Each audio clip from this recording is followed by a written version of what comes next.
休息一下，等到青龙主与官兵都走了，我们再出去，这样也好脱身。脱身？你们得罪了青龙主，想脱身？别做梦了！你要是得罪了青龙主，他追到天涯海角都得杀了你。现在你见这么个粗制滥造的地道就想躲不过他，太可笑了。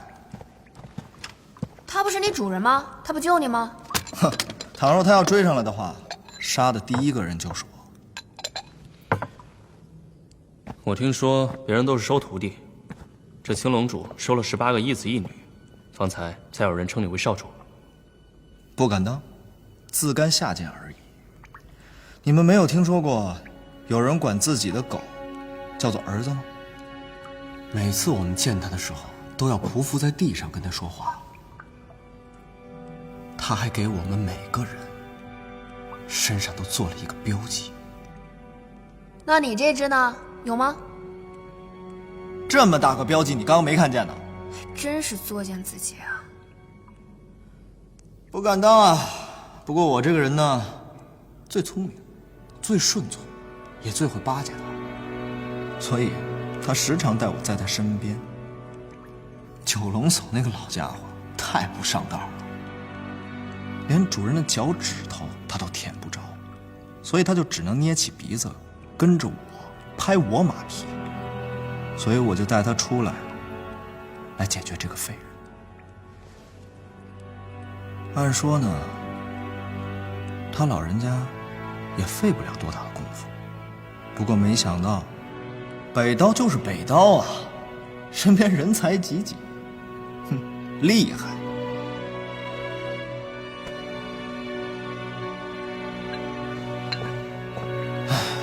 让这九龙叟折在了里面。平时如果我狗仗人势犯点什么事的话，挨一顿鞭子也就算了。可是现在，一顿鞭子那是解决不了的。哦，回去要挨打了。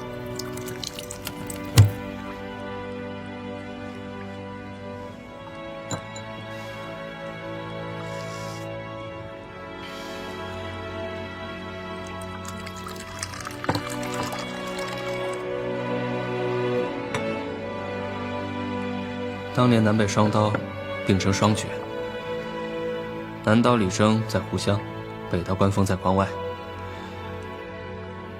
李老寨主交友极广，后来扛起了48寨的大旗之后，更是举世闻名。相比而言，关风关老前辈就没有那么爱问事了，他比李老寨主还要年长10来岁，早年间还有一些传闻，但是自从那次武将叛乱后，他便没有入过关，逐渐就成了个传说。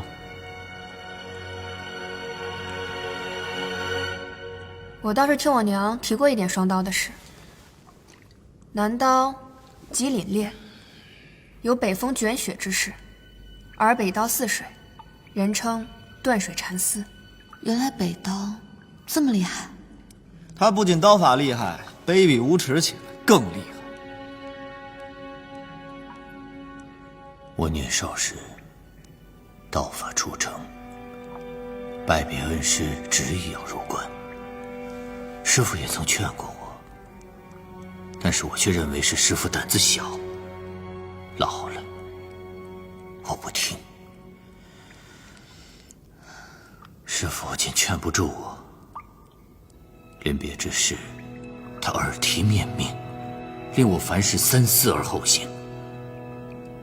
他说：“徒儿啊，你手中之刀，就譬如农人手中的锄头，账房手里的算盘。锄头与算盘都是做事用的，不是做人用的，千万不可本末倒置。”刀怎么能跟锄头算盘一样呢？那个时候我也不明白，自然便不听。我心想，刀乃利器，这刀法中若有魂灵，那么断水蚕丝就是我一手一脚一魂一魄，怎可被比作锄头算盘之类的蠢物？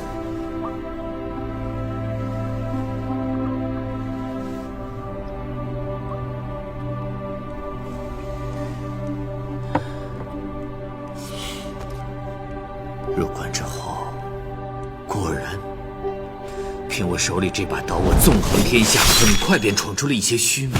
我好不得已，我有心想，就在此开宗立派，让北刀重现人间。半年之内，我连下7封战帖，打败1干高手，直到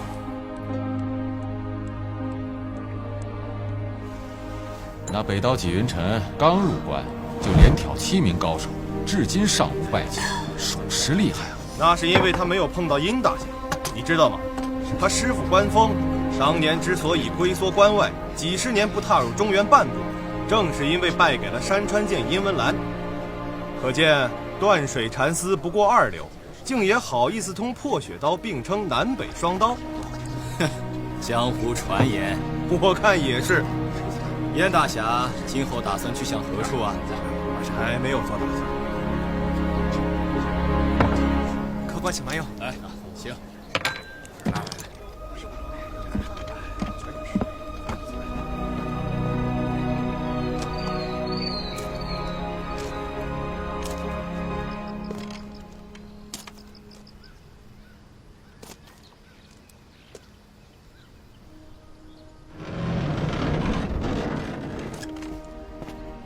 少侠，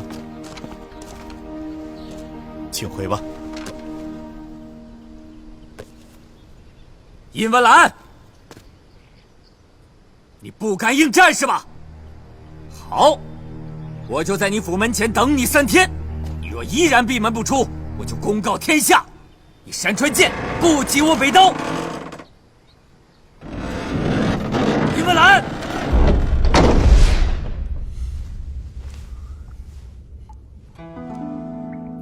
我娘跟我差不多年纪的时候，就敢闯入地煞山庄，和段九娘以2人之力抵抗3大地煞高手。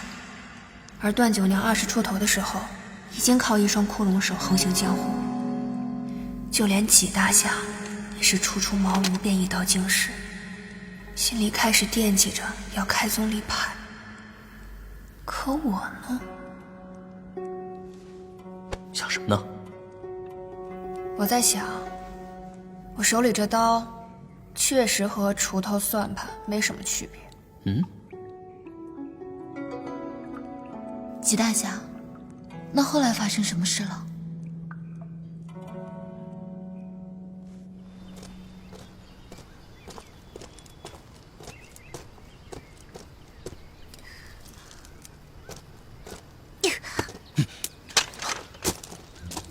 你在这儿干啥？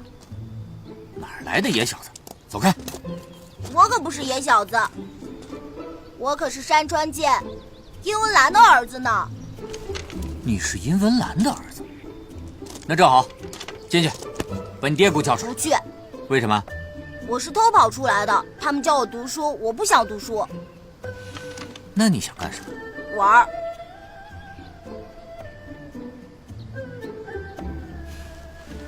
那叔叔就带你去玩，等你玩够了，叔叔再把你带回来，好不好？嗯。悄悄的，谁也不能让知道。走。话说，这关峰一柄长刀直取殷大侠，2人大战了300回合。列位，这300回合那是什么概念啊？那是打得天昏地暗，地动山摇，日月无光啊！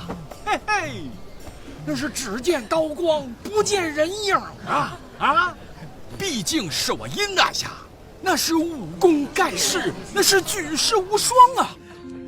一把山川剑，打得北刀丢盔弃甲，满地找牙呀！嘿，叔叔，北刀是谁啊？竟然被我爹打得满地找牙，我真想见见我父亲的手下败将。列位，关峰这厮，哪怕是一听到我这殷大侠的威名，干嘛？真是下来！干嘛呀？我还要听书呢。躲在被窝里。若不是听那些叔叔卖唱的伶人编的段子，我也不会一时冲动。一时冲动，所以你就扣下了他的孩子，逼着他前来应战。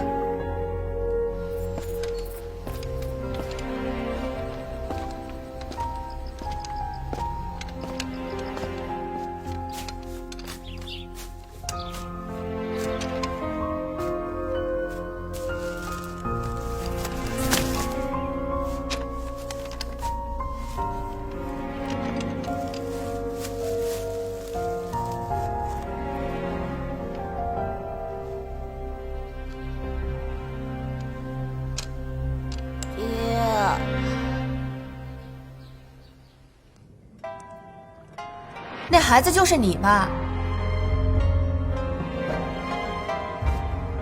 老爷，出事了。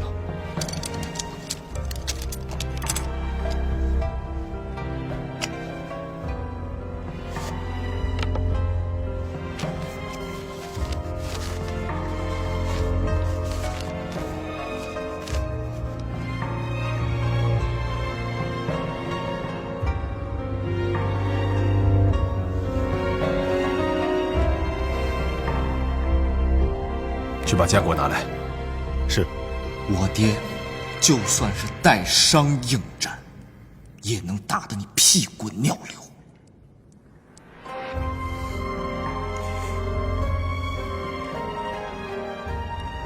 没错，我不是尹前辈的对手。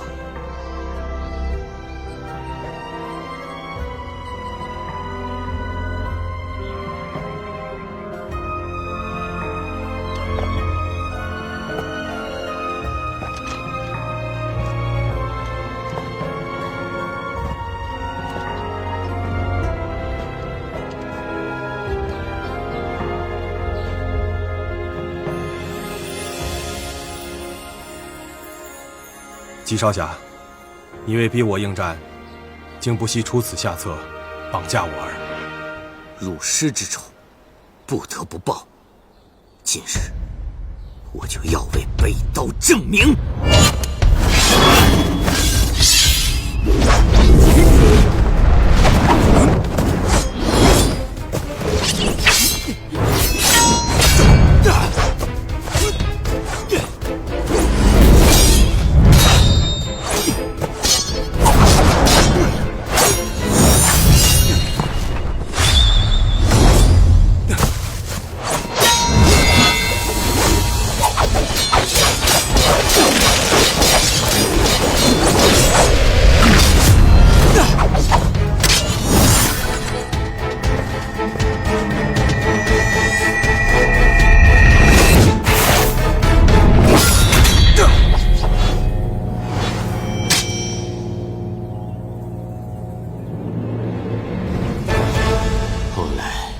我才知道，在我无端挑衅之前，殷前辈刚刚打发过地煞，他身上本就带着伤，又在我的逼迫之下，无奈带伤前来。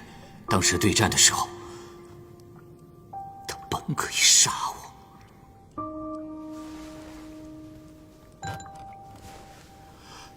今日是输是赢，我北刀都认。大不了10年之后，一切从头来过。但是，你硬生生将剑震断，你分明是在羞辱于我。姬少侠，往后这几十年，有的是你们刀山火海要找。我只是不希望，你们这些后生，无端折在我的手上而已。老爷，老爷，家里出事了，咱们家里被人抄了。什么？你把我爹引了出来，坏人趁虚而入，引得我们满门被灭，全家110号人，没有一个人活下来。怎么只有你还活着呀？你怎么还不去死啊？爹，爹，爹，爹，爹。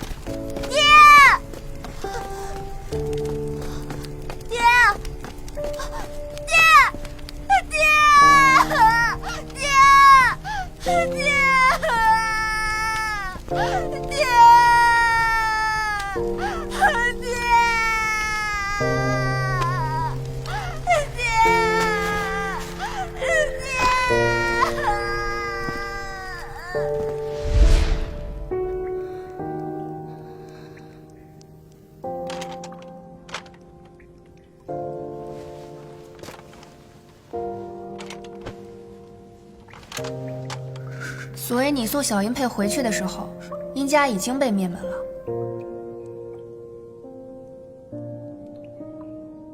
这么小，就要看到自己的家人们死在面前，这心灵得受多大的伤啊！姬前辈，言语好似飞沫，有忠言如良药的，也有见血封喉、勾魂乱魄。出的人口入了你耳，一旦你往心里去了，便是在无形中被人摆布了。人心险恶，譬如九幽深谷，别人心机千重，算你一片赤诚。你当时年纪又轻，一时冲动上了当，本不必太自责。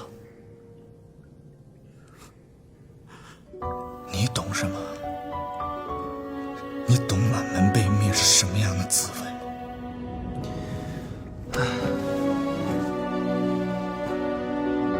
林少侠，冤有头，债有主。你讨债讨错了人，别人纵然觉得你可怜，不怪罪你什么，你就真当自己赢了吗？那真正的始作俑者，岂不是要笑你傻？谢公子，不必为我开脱，是我犯了错，我欠的债没什么好提来的。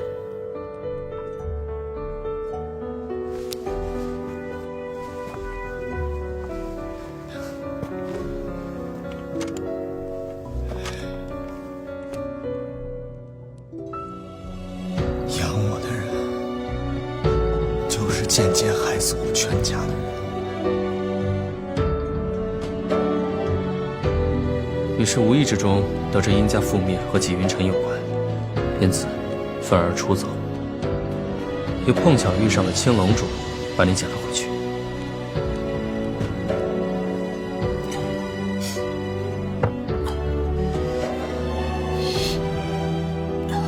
诸位，时间差不多了，我送你们出去吧。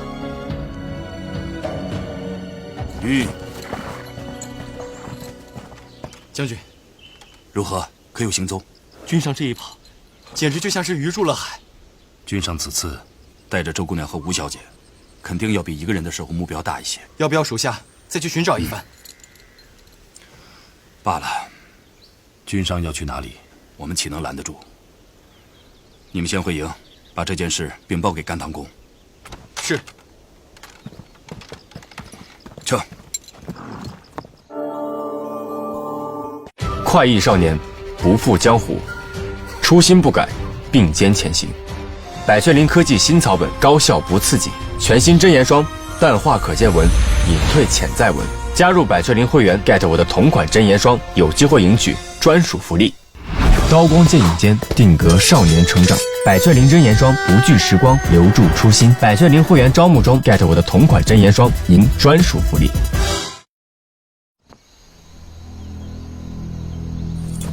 丁主任，那文将军似乎已经出了城，往南去了。很好。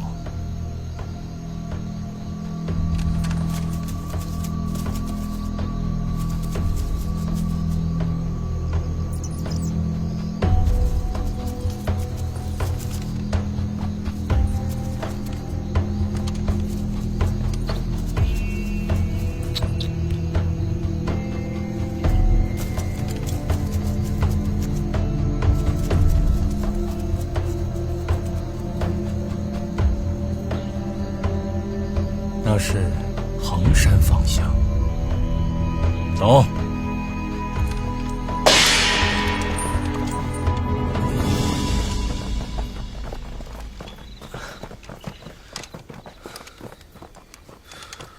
出来了，多谢纪大侠带路。不必客气。谢公子准备去往何处？哎，我不过是一个闲人，何处不可去？不过二位闹了这么大一场，要去哪里呢？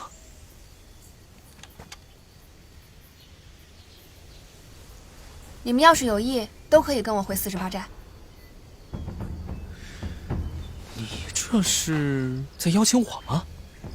是啊，你去不去？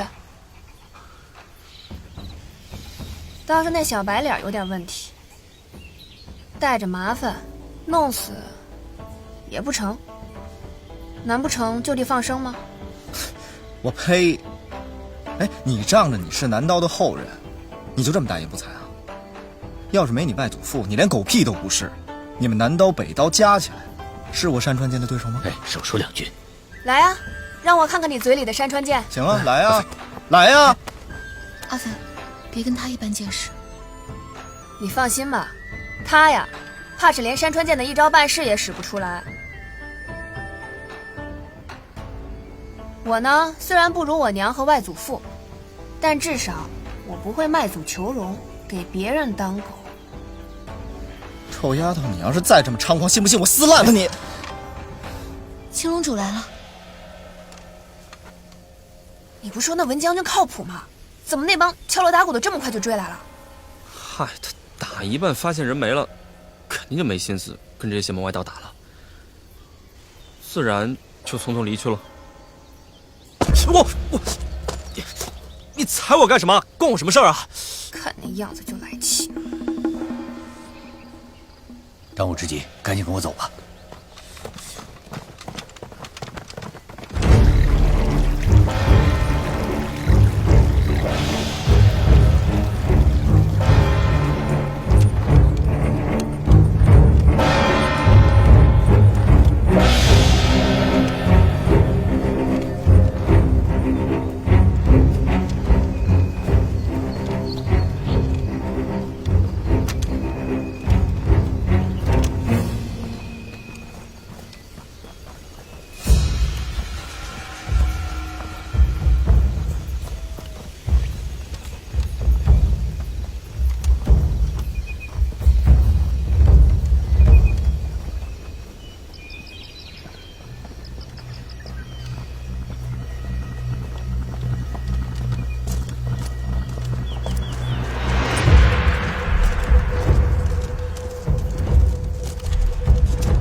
地处偏僻，我相信应该已经甩了他们了。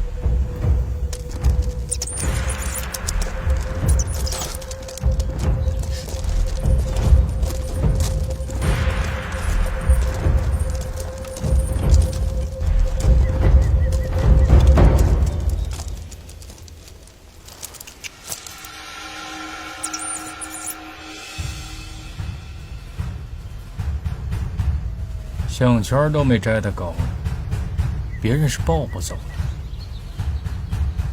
什么意思？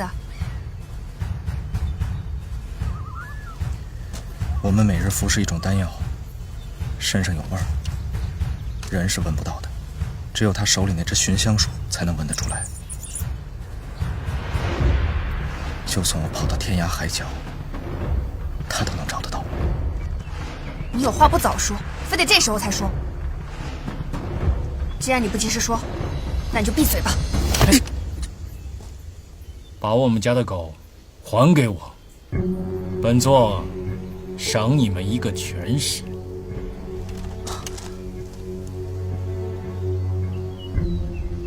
是吗？本王活了这么久，还是头一回听说有人要赏我一个全尸。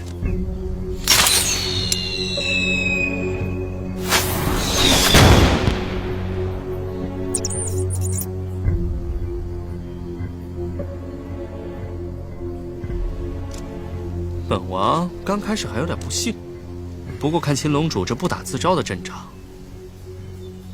看来那件事儿是真的。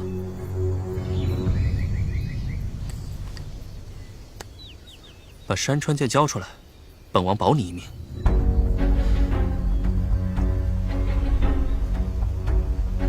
你说你一个青龙主座下的狗，死也变死了，丢也变丢了，青龙主为何追了你这么久？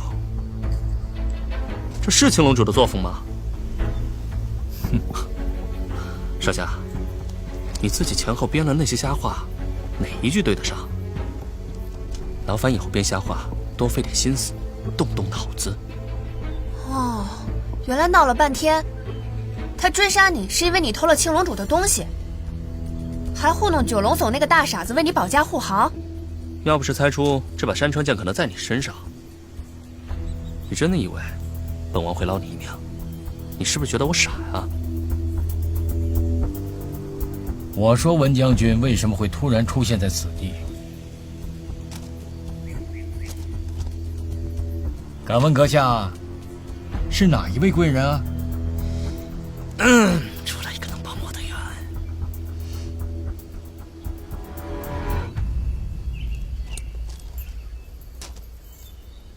我家君上乃是皇室血脉。不错，我的身份高贵，所以文玉要一直保护着我。但是我又不喜欢别人跟着，所以他们为了我的安危，就给了我把少剑。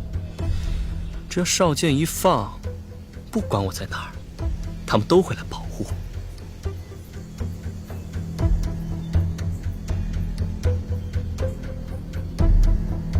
青龙主，这东西是不是你的，你心知肚明。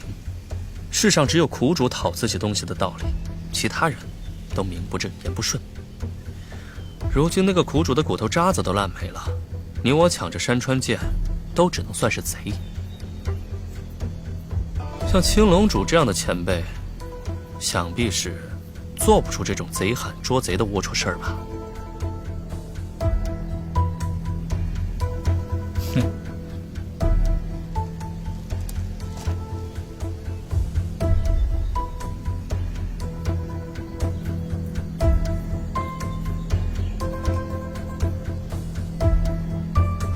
走吧，多亏有西皇子在。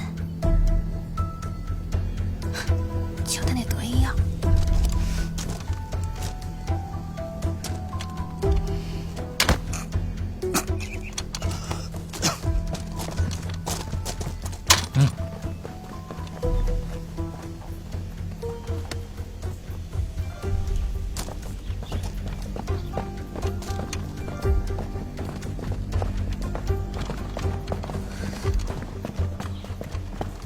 这般可行？那也只能试试了。刚才看到他的腿了吗？他是不是受伤了？应该是跟文玉将军对战的时候伤了腿。若非如此，我哪敢赌这一把？不过文玉本人未必斗得过这臭名昭著的大魔头，但架不住他手下兵多，而且个个令行禁止，先前总该让他吃了瘪。倘若不是青龙主有伤在身，哪怕我今天唱了空城计，也无可奈何。若真是有后援，想必也未必能唬得住人家。如今这山间乍看平静一片，我越是有恃无恐，青龙主就越是好掂量掂量。主人，真的不追吗？文将军口中的那个贵人，想必就是眼前的这位少爷了吧？刚才我们已经吃了文玉一次大亏，险些折在那三春客舍外。难道你就没看出来，文玉为什么突然就走了吗？如果他真的是皇室，这件事恐怕就麻烦了。确实，主人说的是，我们也不好与朝廷为敌。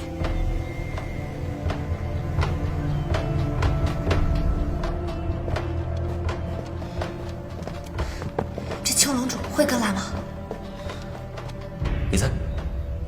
现在这么严肃，你还能开玩笑？我的谎话应该撑不了太久，我们还是先找地方躲起来吧。走。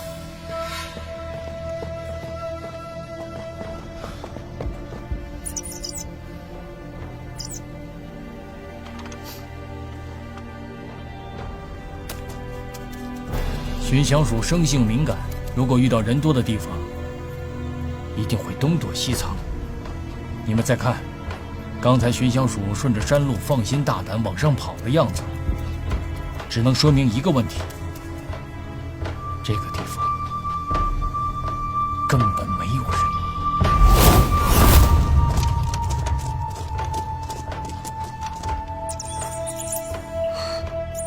不好，露馅了，快跑！走。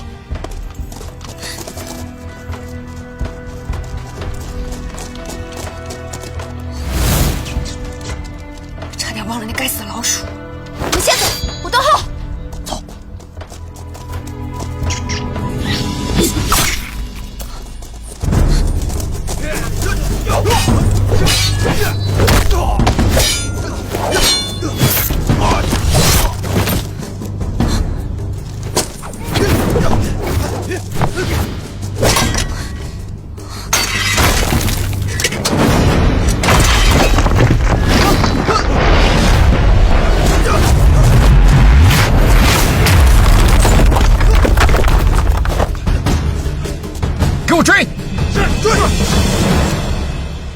阿斐呢？周姑娘留下来断后了。他断什么后啊？这分明是断我的后嘛！许大侠，这样，你先带吴小姐走，我去找阿斐。好，稍后跟你们会合。若是半个时辰后还没有见到我们的话，我带他们俩先进入衡山密道，然后我再送吴小姐去48寨。好，多谢。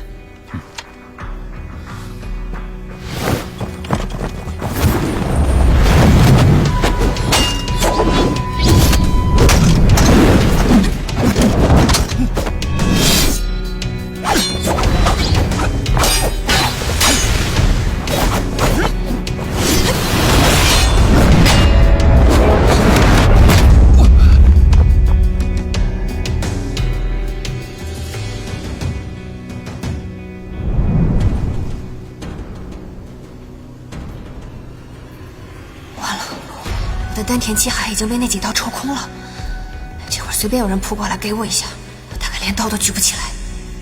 罢了，只能学幸运那厮唬唬人了。四象山是吧？我看你这水平，还不如穆小乔呢。你们到底是什么人？你猜？我猜你这个臭丫头是想找死！哼！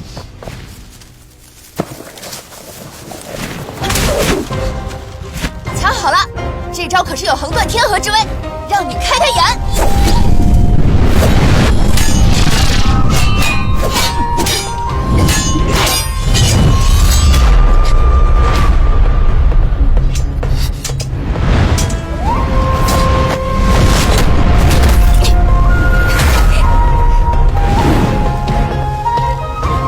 给我追！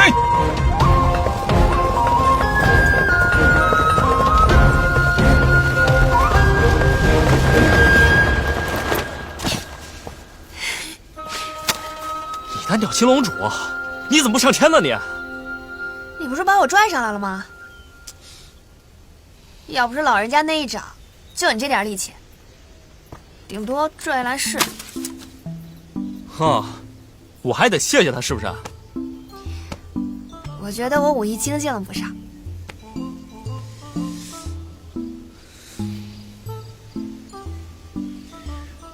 笑什么笑啊？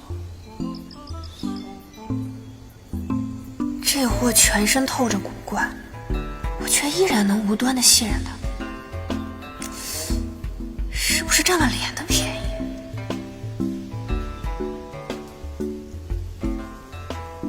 你是要造反吗？造反前，先逃命要紧。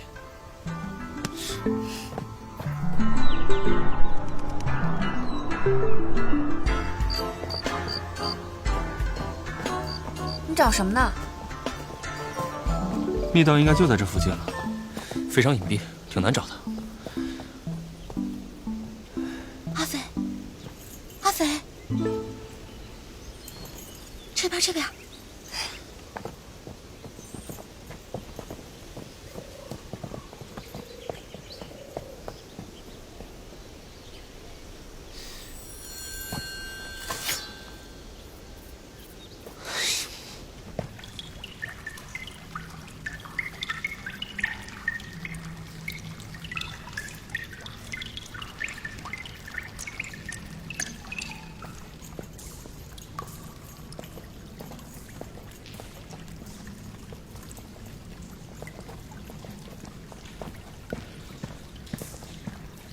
好汉真牛啊！哎，刀呢？啊？要你管？手无寸铁还敢跟青龙主继续纠缠，你可……哎，虽然不是刀，但是我也没别的了，凑合用吧。你哪来这玩意儿？拿来壮胆吗？我刚才捡的。不是我说你自己私下里挤兑自己人，怎么这么凄凉啊？哎，这位英雄，咱能不能别以后一到关键时刻就想着动手解决一切啊？阿飞，你们别争了。你以后可不可以别这么莽撞啦？啊，我们都很担心你的。他不好好的吗？我不是也好好的吗？啊，是你人是好好的，但就是啊，每次都要赔上一把刀。唉，等我回去啊，准给你做一个特制的杯架，7、8个插口，插满排一圈。等你出了门呢，插上个7、8把大砍刀，准跟开瓶似的，又好看又方便，省得你不够用。你回哪儿去啊？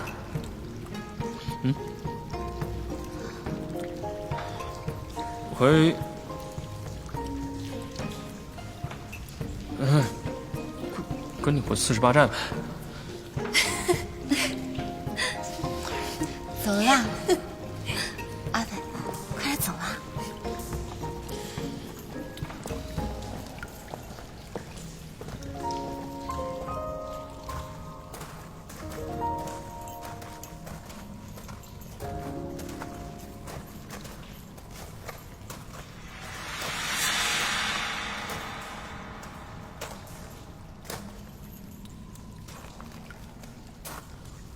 确实是有打斗的痕迹。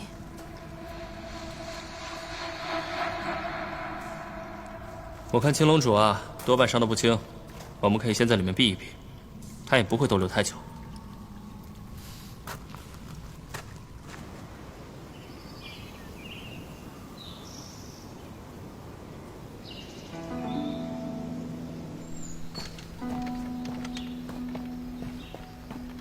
这里就是奇门禁地啊！去找些清水来。做什么用？哪有那么多为什么？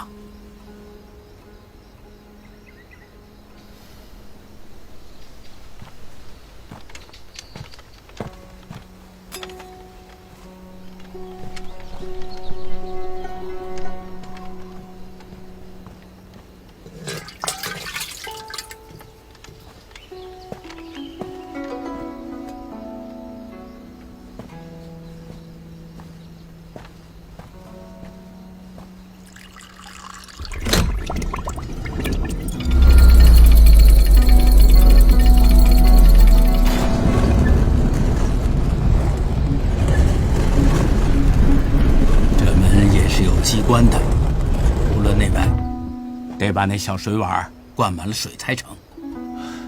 这么厉害？来，跟我来。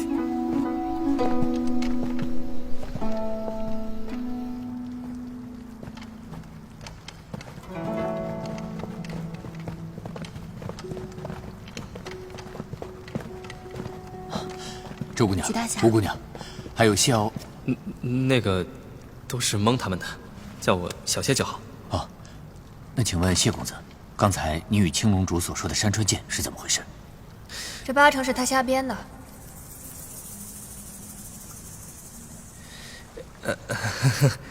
抱歉，那个确实是我瞎编的。啊，不过我也听到过一些传闻，但是不知道真假。什么事？当年据说南刀被地煞追杀时，一路且战且退，几度怀疑自己跑不了的时候，做了一件很奇怪的事情，就是把自己的兵刃毁了。真有这事儿吗？我怎么没听我爹说过呢？这件事情我也是百思不得其解。哎，你们想，倘若是一个人在被追杀的时候，不想着怎么脱身，反而是会毁掉自己的兵刃吗？那自然不会。后来江湖有一些好事者，编了一些捕风捉影的传说，说是有一种邪功，只要能拿到传说中武林名门的随身兵刃，便能获得他生前的成名绝技。这一看就是胡说八道，煞有介事的胡扯。可这纪大侠是个老实人，他应该相信了。纪大侠，你不必看我，我也就只是听说，但是我研究这些啊，特意去学了打铁铸剑。怎么会有这种事情？分明是无稽之谈。谢公子，你是要告诉我，当年青龙主算计殷前辈，就是因为听信了这种鬼话？这个，你恐怕就要去问殷公子了。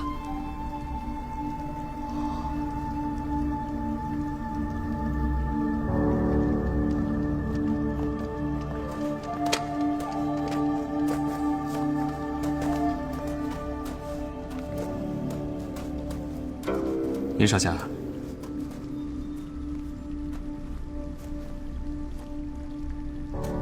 你现在可以说一说青龙主为什么一定要抓你回去了吧？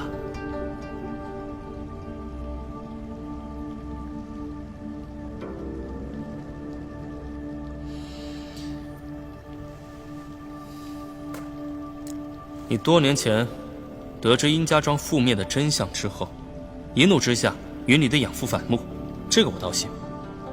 但是我不信你在青龙主座下忍辱负重这么多年，竟然会大老远跑过来杀一个已经废了武功的人。所以他表面上气势汹汹地带着九龙叟来找麻烦，实际上是想借刀杀九龙叟。他先是不分青红皂白的就要杀人，然后在你一根筷子打掉他的4名鞭之后，没有说躲开，反而是借了三春客舍，直接就来找你麻烦。那是他故意找茬。不错。挑了事情之后，他又顺理成章的被你抓住，还嫌麻烦不够大，不断激化矛盾，叫你杀了九龙叟。怪不得这一路不要脸的跟着我，被抓了还不跑。后来青龙主赶来，跟文玉冲突上，他才趁乱跑了出来，还打算劫持吴姑娘。这样一来，他就能借上文玉之势了。虽然没有成功，但是也机缘巧合的跟我们跑了出来。周姑娘，你既然这么聪明，那你干嘛要问我？跟殷公子算无一策比起来，在下可就是个蠢人了。他已经不能拿刀了，你就没有想过，一整个客舍的人都杀不了九龙叟，那你怎么办？你这个野丫头，从哪儿来的这么好的运气啊？家世深厚，刀锋锐利，又被惯出了一股不知天高地厚的愚蠢。哎，你这话，你到底是想骂我还是想夸我？我要是当年不被这个纪云辰带出山庄，学了山川剑，你今天连给我提鞋都不配。你说谁？说你呢？你何必和这种人一般见识？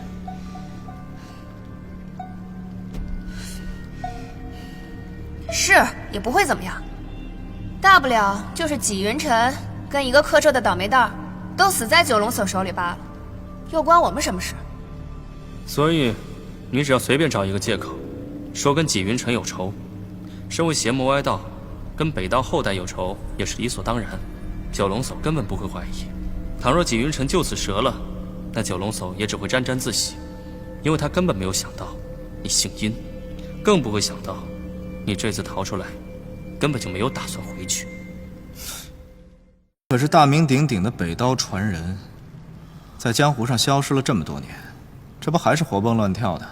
以我对他的了解，他不择手段也要活下来，对不对啊，纪大侠？背信弃义的人我见多了，但是如今见到殷少侠，才知道狼眼也不是很白啊。谢公子刚才有句话说得好啊，那老魔头当年偷了我家的东西，那他就是贼。不管是山川剑也好，其他东西也罢，他都姓殷。我现在拿回了我家的东西，是不是理所应当？既然是理所应当，我为什么要告诉你们这些不相干的人？难道我要再招一群贼吗？行行，殷公子，好自为之吧。啊！你看什么看？滚！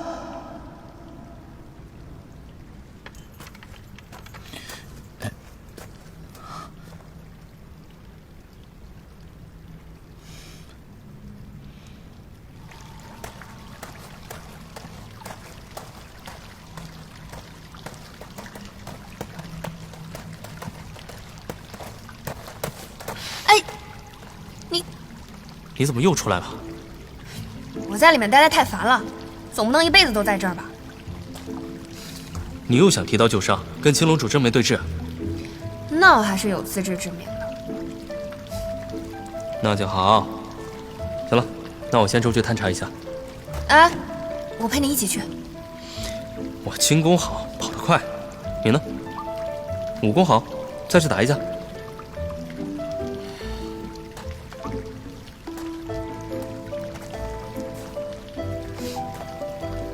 好了，先回去待着啊。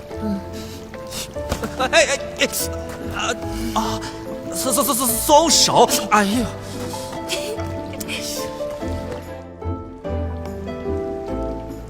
楚楚，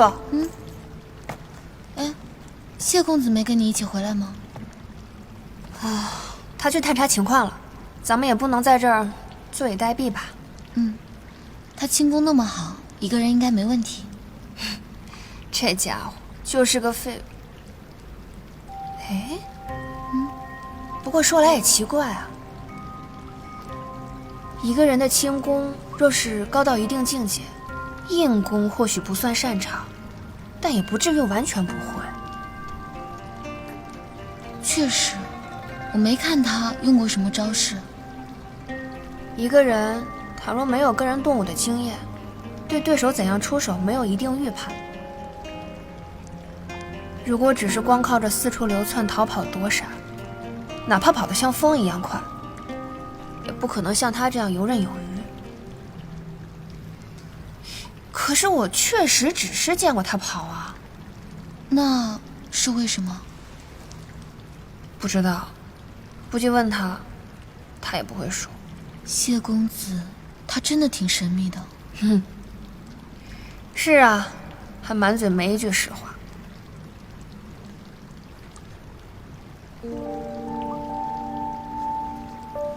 画什么呢？给你看看。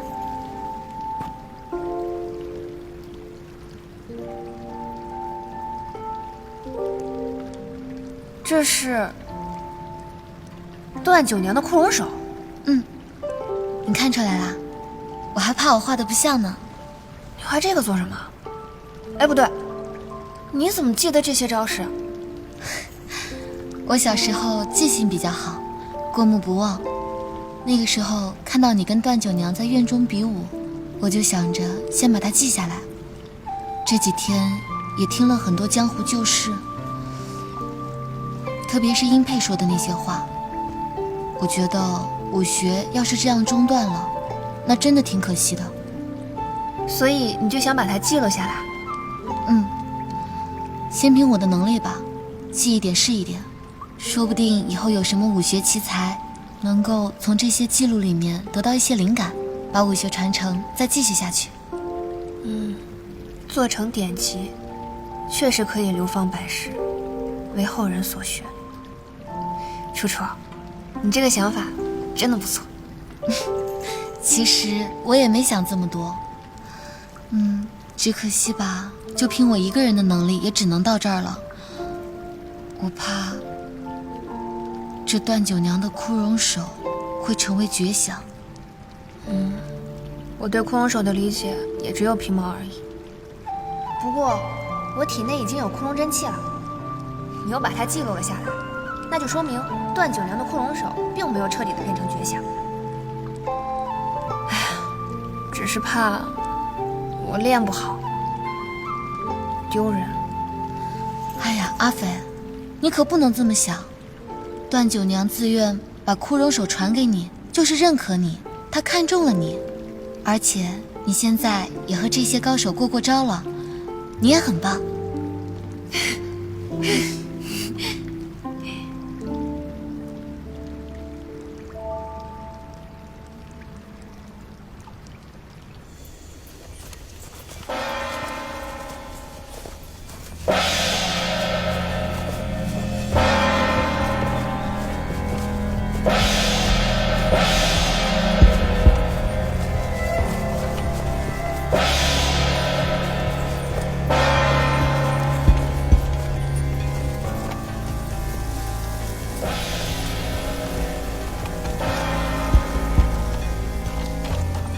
人呢？主人，整座山都搜遍了，没有发现他们的踪迹。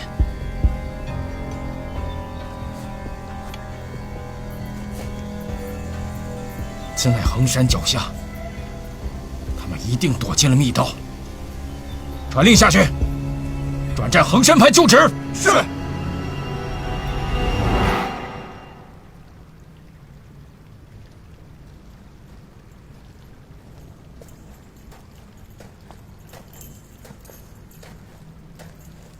少侠，你应该饿了吧？要不要吃个果子？你干嘛对我这么好啊？我觉得你这一路也没怎么吃东西，体力会不支。您放心吧，这个没有毒的。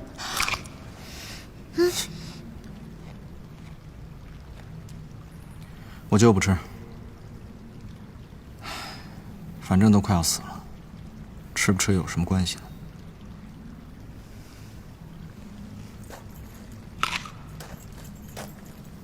哎，等一下，怎么了？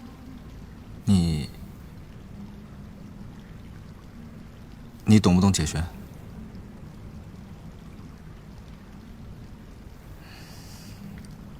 走吧。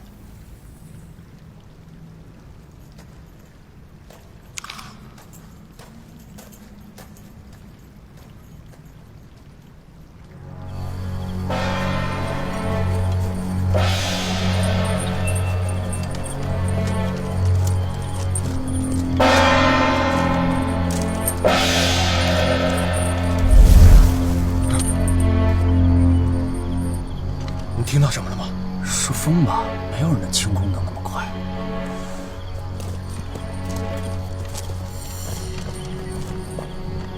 主人，还是没有找到。这都找了1天了，还没有找到，要你们何用？阿肥，查探怎么样了？这个密道四通八达。有很多机关，而且有很多分岔口。我们人在地下，本来就容易分不清东南西北，再加上我们有地图，很容易就被困在这里。这怎么办呀？我不想一直在这洞里待着。没办法了，现在也只能先在这里避一避了。希望他们能快点离开这儿。周姑娘。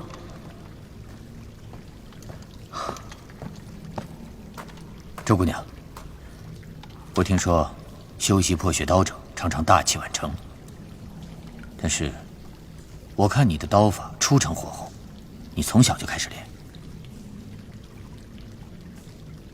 练几年了？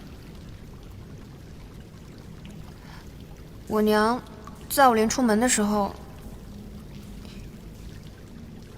娘说不要轻易透露底细。我不是从小学的。大概2、3年吧。2、3年，嫌太长了。1、2年吧，反正差不多。除非是走捷径练魔功，否则但凡是天下绝学，那都得有个数10年之功来填不可。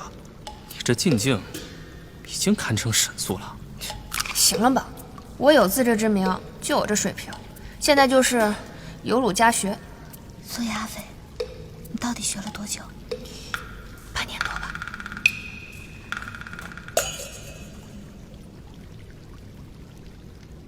我体内还有窟窿真气，感觉正在渗透到每一世的破血道中。是啊，这一路上又几经生死，我们不怕死的周大侠被各路英雄又锤炼了一遍，也是难得的机遇啊。偷听我说话，干嘛呢？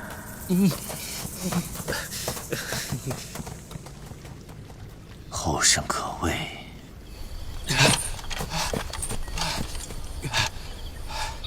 主人，入口在那边。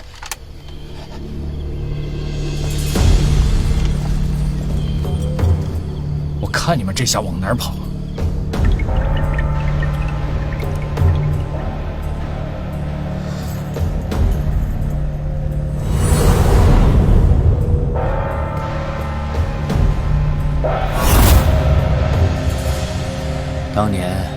山派出逃之时，密道口故意不封，就是为了拖延追兵。若是没有熟悉密道之人引路，他们一时半刻应该找不到这儿来。我看敲锣就是为了让我们自乱阵脚，大家不必慌。是啊，我刚才探查的时候也是这样的结果。要不是我熟悉这里的路，否则很难从外面走回来。那老家伙进来容易出去难，今天谁到底死在这儿还说不定呢。要不然他们偷偷摸摸进来偷袭我们便是。敲什么破锣呀？我在此主保，金银珠宝，灵活绸缎，何曾例行过？贪财也好，好色也好，想要什么，何时不给过？要个弓箭枪草做什么？山川剑都碎成八段了，不值钱的，你现在乖乖的还回来，我绝不追究，好不好？看来青龙主是抓不到你，誓不罢休了。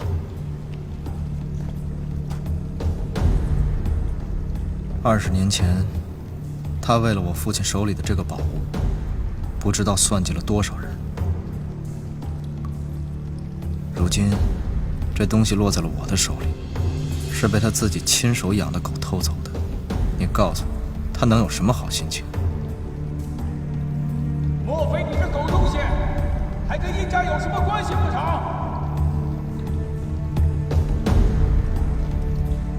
那就更不用躲了。当年殷家早被我手下这帮兄弟灭了门，你这年纪，估计是哪儿冒出来的野种呢？我最讨厌别人叫我野种。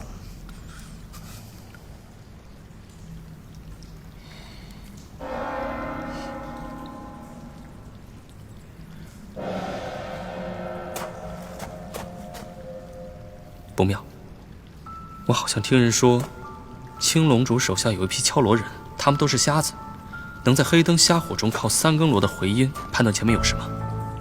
要是这样的话，那些胡同还有机关，他们根本就不用自己去探，就能及时退回来。恐怕这密道困不了他们多久了。齐大侠，要是这样的话，他们多久能找到我们？这倒不好估量。倘若真如你所说，恐怕很快就会找来了。哎，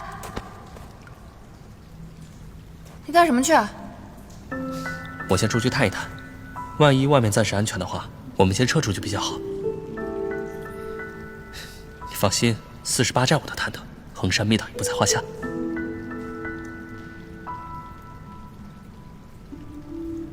你先在这等着。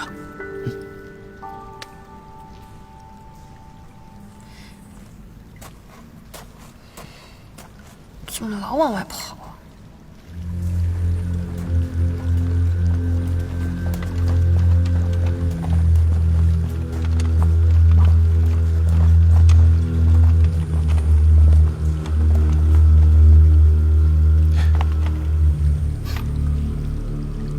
周姑娘，可否帮我一个忙？说。青龙主等杀。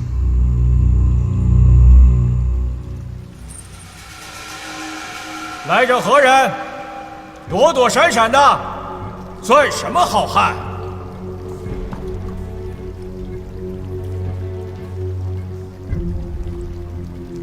往前走。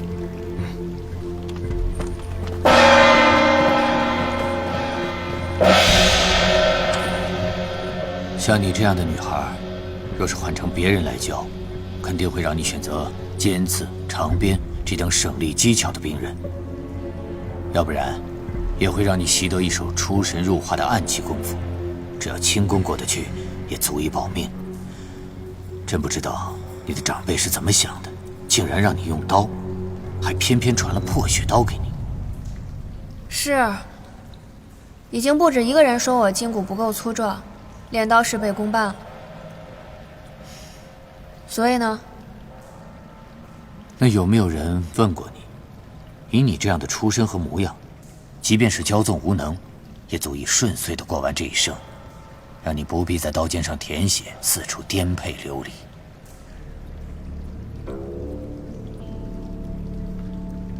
绝世的才华与倾城的容貌，本就是这世间罕见的宝物。但是，一旦对他生出倚仗，他也很容易变为你这一生无法摆脱的魔障。我当年就是太过恃才傲物，太把自己当回事，才会犯下那样的错。哪儿这么多废话？到底想说什么？好，那你记好，将来谁同你说这样的话，都是在害你，你连一个字也不要信。我接下来说的话，你可要听好了。前辈请讲。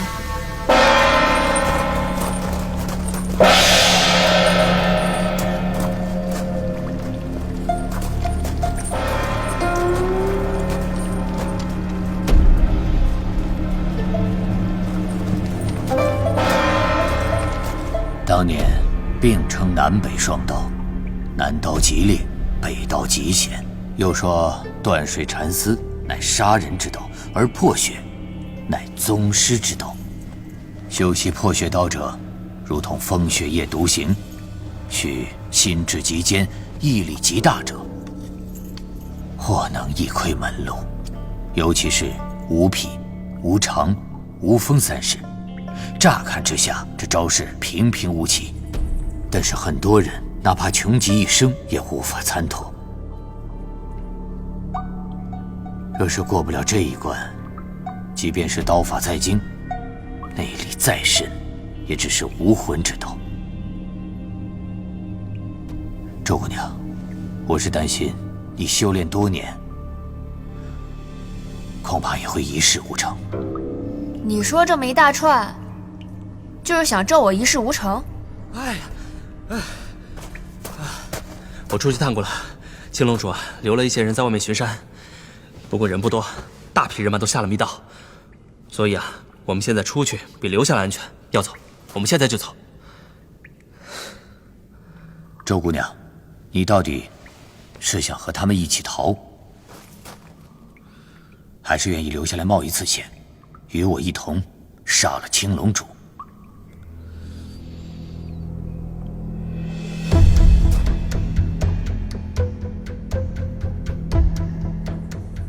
若是你愿意留下来，与我杀了青龙主，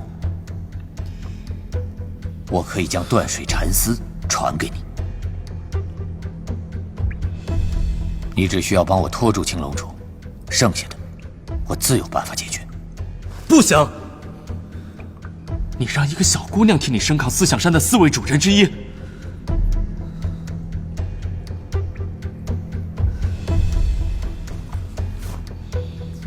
除非给她吃一个太上老君的仙丹。季大侠，不是晚辈无礼，而是是非宠辱都是过眼云烟，能忍一时又能怎样？20年前你就非要钻牛角尖，现在你还钻，你阿肥，那个小白脸的死活，我当然可以不管。你只需要帮我照顾好楚楚。你们先走。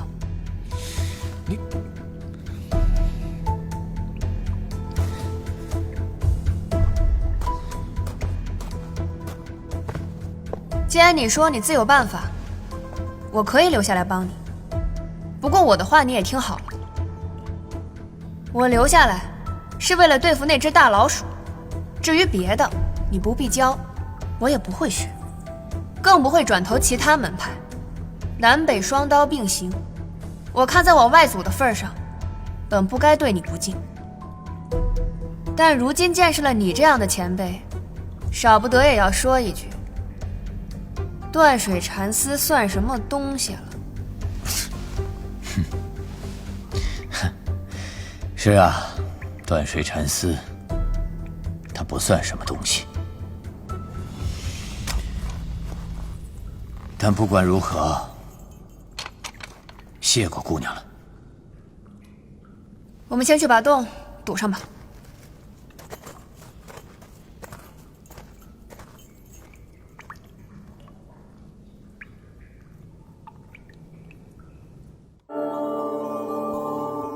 快意少年，不负江湖，初心不改，并肩前行。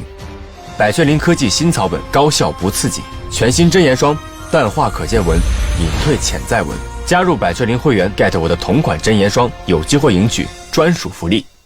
刀光剑影间，定格少年成长。百雀羚真言霜，不惧时光，留住初心。百雀羚会员招募中 ，get 我的同款真言霜，赢专属福利。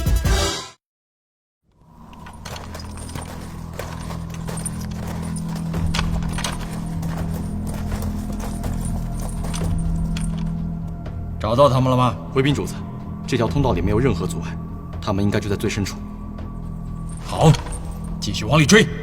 是。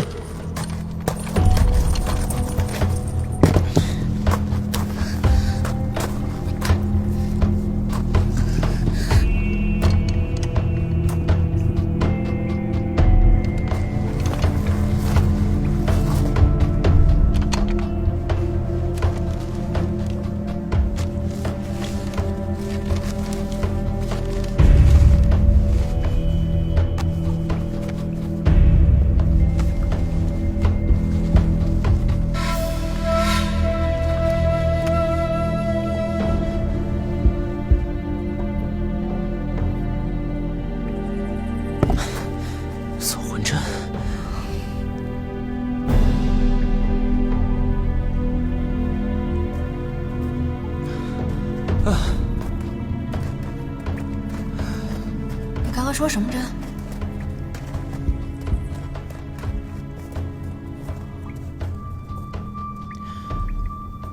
周姑娘，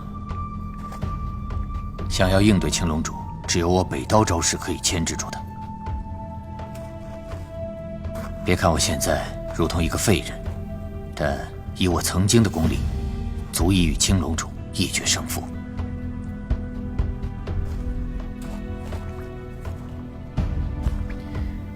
我要用这搜魂针逼出我以前的功力，但这搜魂针一旦下阵，我需要闭目养神一时半刻的功夫才能起效，还要劳驾周姑娘帮我牵制住青龙主，待到我回光返照的那一刻。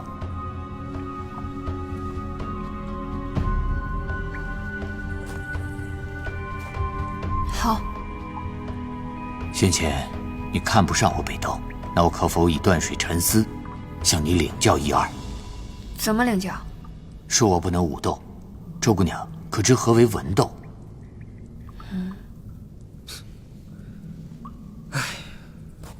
武斗是交手，文斗是过招。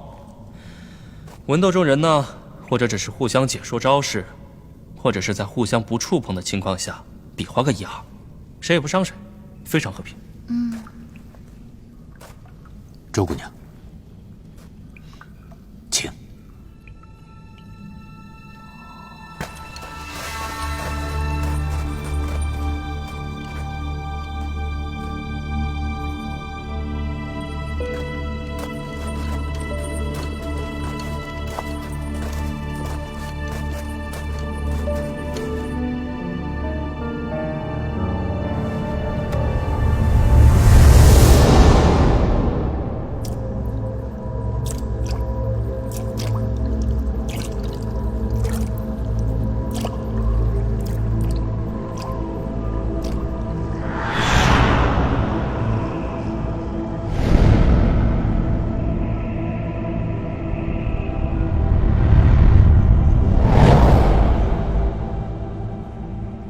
周姑娘，请你用南刀招式出3招，我以北刀来应对。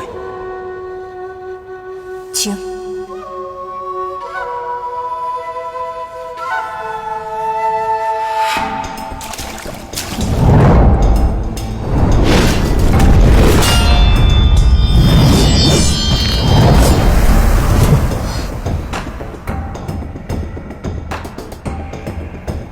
怎么突然之间，阿斐的状态就变了？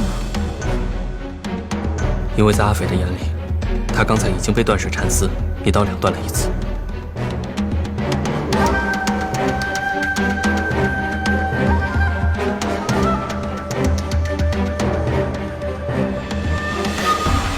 外面的遮挡只能骗得了他们一时，最后恐怕还是需要周姑娘出手相助。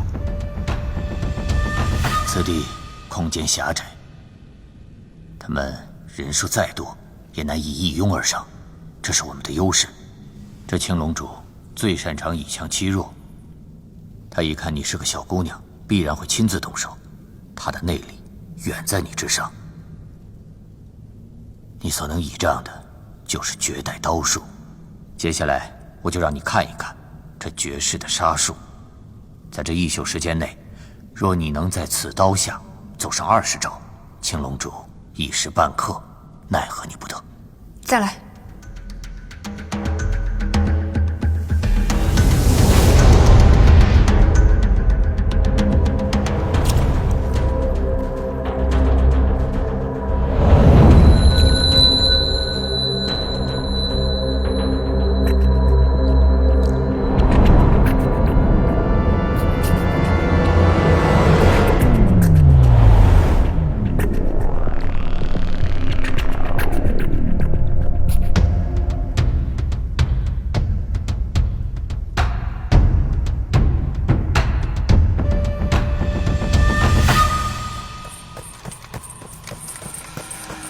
主人，左面通道没有发现情况。主人，右面通道没有发现。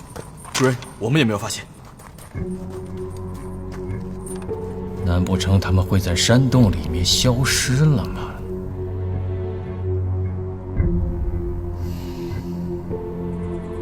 去把顺风锁给我叫过来。得令。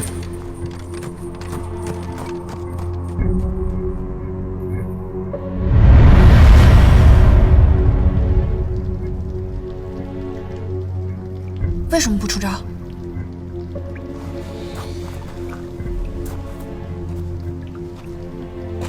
因为除非与你对阵的人功力远逊于你，否则你刚才那一招要是变不过来，不是兵刃脱手，就是伤了自己。连你都看出来了？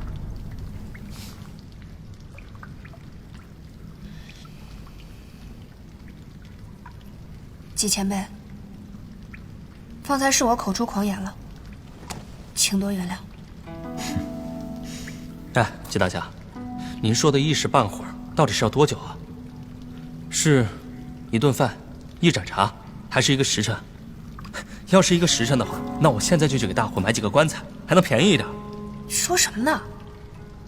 一边待着去。谢公子，这个还真的不好估量，也许一盏茶，也许就是一个时辰了。谢公子，你是不是还想劝劝阿飞啊？这个丫头片子，耐心就2张纸那么厚，我要是再说下去，就是喋喋不休的讨人烦了，要被她在心里踹飞2里地了。阿飞虽然脾气不大好，但是他是我最值得信赖的，你别这么说他。软化别人是不行，这要是来硬的，可就不是2里地那么简单了。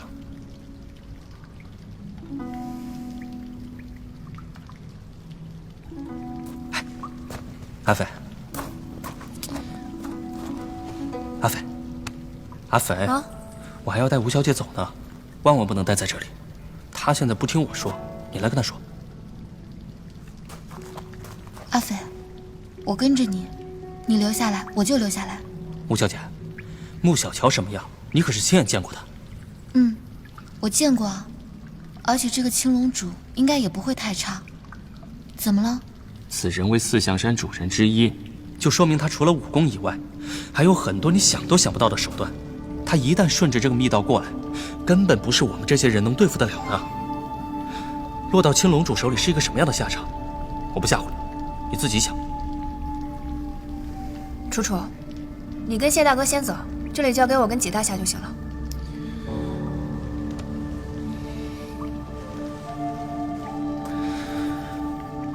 我以为一个人最难的，未必是要有惊天伟地之才，应该先知道轻重缓急。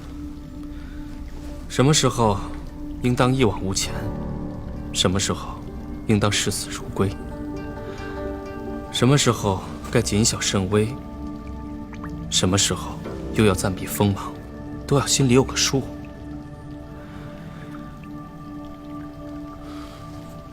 该勇时优柔，该退时发疯。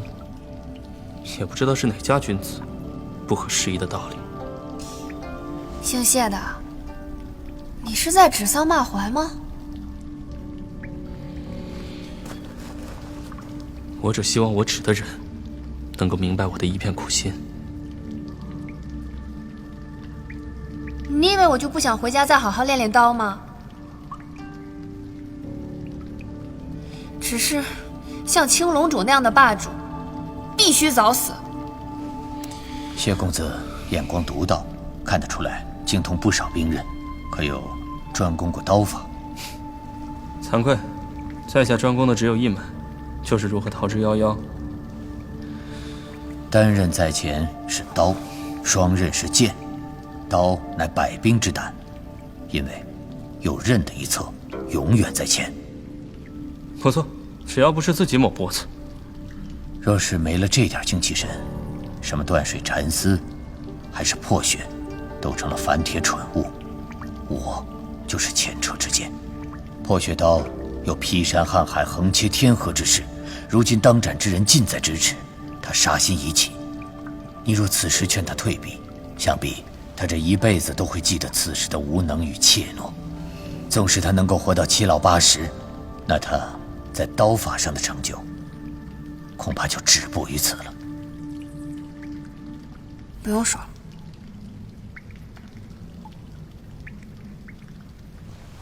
你放心吧，我不会让你死的。我要是真怕死的话，早就离你远远的了。我说错话了？我当你是平生知己，你却当我怕死。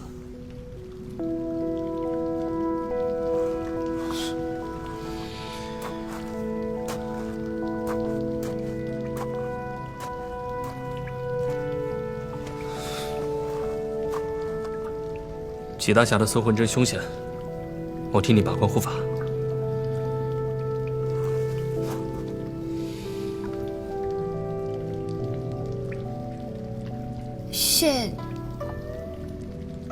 谢谢。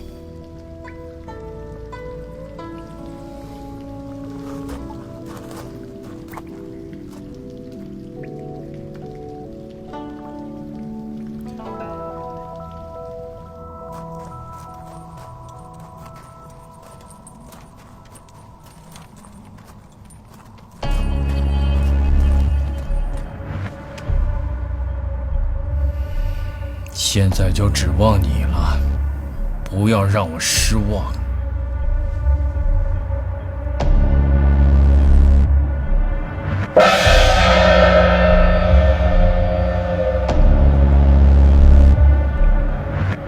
铜锣阵，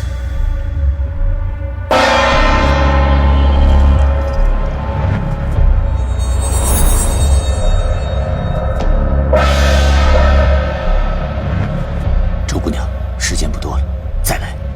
好，再来。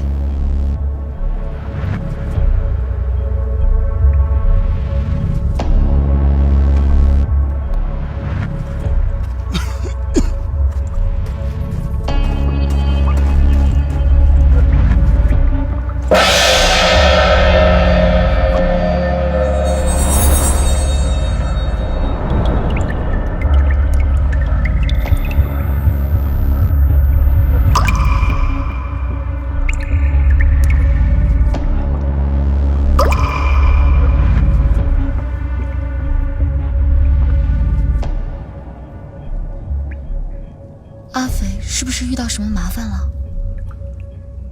其实，如果纪前辈武功没有废的话，阿肥倒不至于没有还手之力。为什么？他的武功杂而不精，与人交手时也颇有极致，常常能出其不意。尤其是跟那老道士学了浮游阵之后，他这千变万化的风格，更是如虎添翼。即便真的遇上青龙主，也能周旋几拳。可关键就是，他与纪前辈并不是真刀真枪的动手。不是真刀真枪，又有什么关系啊？文斗，在外人看来，可谓是又平和又无聊。因为你根本看不懂两个人在比划什么，但是对刀法和剑术的要求却是极高。因为在武斗时，灵敏、力量、内外功夫，甚至心态，都有可能会影响。你的意思是说，阿斐坐在这儿文斗，会限制了他的发挥？是啊，眼下几大侠就坐在下面，阿斐不能围着他上蹿下跳，首先浮游阵法就使不出来了，而且他也不会用一些乱七八糟的小招数去对阵断水禅丝，他只能用破血刀一招一式的与他你来我往。这确实也是为难阿斐了。几大侠是北刀的集大成者，虽然武功已经废了，但一点一动俱是步步惊险，能轻易将人卷入他那看不见的刀锋中。也不知道在这么短的时间里，阿斐可不可以成功？他又什么时候让我们失望过？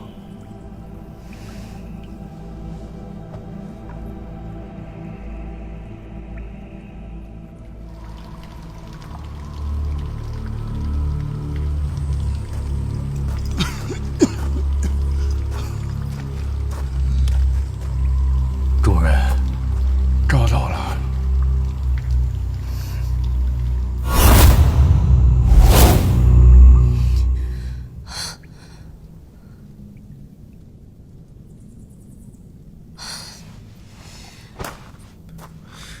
阿斐，你要不要休息一下？周姑娘，刚才你完全接下了我5招。刚刚在刀与刀接触的一瞬间，我好像摸到了山势的精髓，以极薄撬动极坚，以极幽微撬动极厚重。虽然山势破血刀的第一式我早都已经学会了，但是直到刚刚被前辈激发出来，我才算是真真正正的领悟到了。可以啊，这短短的时间里就悟到了上乘武学，不愧是女中豪杰，人中龙凤，得天独厚，天资卓越。还有，我刚刚还在想，9式破血刀平时都是排着队的，但我是不是可以将这2招合并在一起用？据我所知啊，单刀的时候你向左砍就没有办法向右劈，因此2招并作1招肯定是不行的，除非是融会贯通的大家才能改良招式。道理是这么个道理，但是我忽然发现，每次我辅以不同刀式的时候，我体内的枯荣真气仿佛都是在提点我刀中之意。李老寨主的刀意落在无风，李大当家的刀意落在无匹。姑娘，那你的刀意呢？刀法是死的，人是活的。北刀似水，刀断不了水，那我又何苦每次使出蛮力来对抗北刀？被北刀以柔克刚，反而消解了我破血刀的劲道。我要落在无常。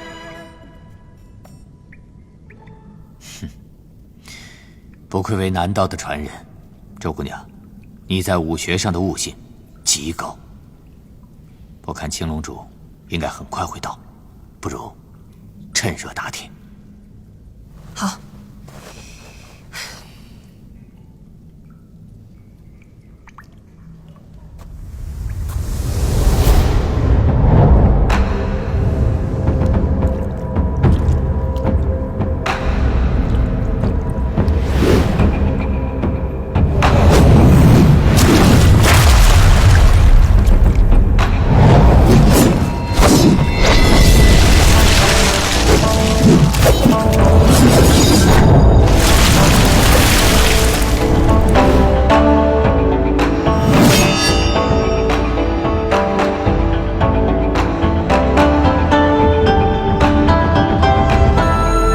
知道别人习武练功是为了什么，有的人呢可能是奔着开宗立派去的，有的人可能终生都矢志不渝地追寻着天下第一。但阿斐这里，阿斐对武功有极强的兴趣，但对天下第一的称号根本不在乎。是啊，他争强也好胜，但这争强好胜的心并非十分执着。这说起来倒有点像五柳先生，没有会意便欣然忘食。谢公子真的很懂阿斐。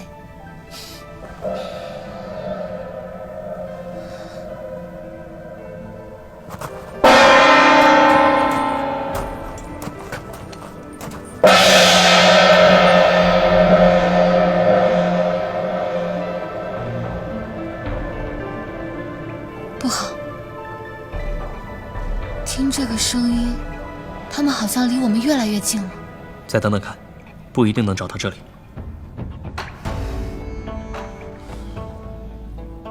他们两个这时还需要多久啊？以他的悟性，倒也不难，只是这周围一直都是吵吵嚷嚷的破锣声，很容易扰乱他的心神。不知道他还能不能扛得住。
他们好像走了，看来我们那个假胡同骗过了他们。